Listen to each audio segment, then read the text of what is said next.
A man engaged in devotional service rids himself of both good and bad actions even in this life.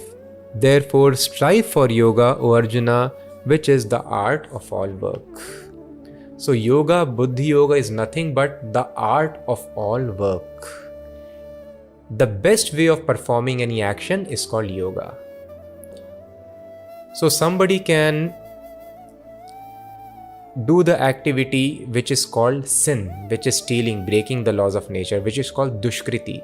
So Krishna is telling, do not do dushkriti, but Krishna is telling here, ubhe sukrit dushkrite, do not do sukriti also, do not do good deeds also.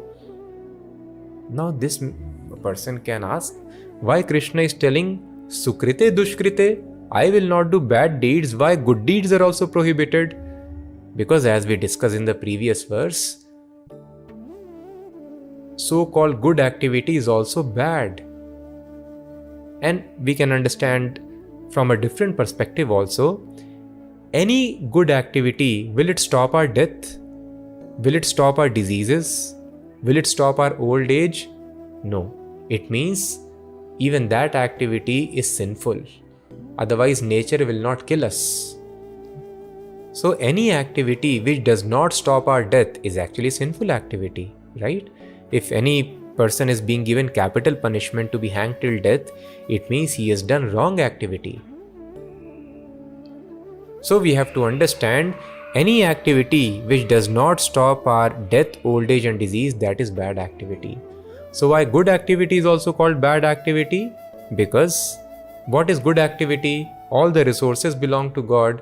Now those you want to use directly in the service of others without engaging them in the service of God. Thus it is bad activity. But still it is recommended because at least you start thinking about others.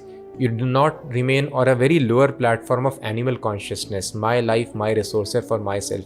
At least you start thinking about others. So such pious activities are recommended. But even if you do pious, good, charitable, noble activities, what you will have is a good birth with good material facilities, enjoyment in next life.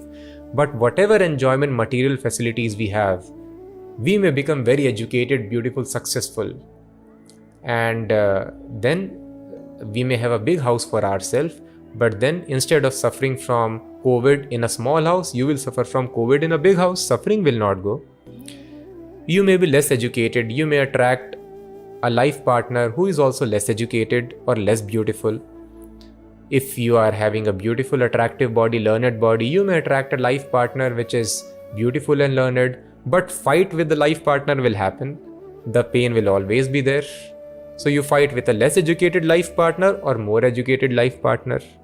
Similarly, death will also accompany and old age will also accompany. So thus, if a person is wise, he understands so-called good activities also do not solve the problems of life. I simply suffer from the same problems in a different setup. So one should not do good and bad activities both, because both entangle us in the laws of karma.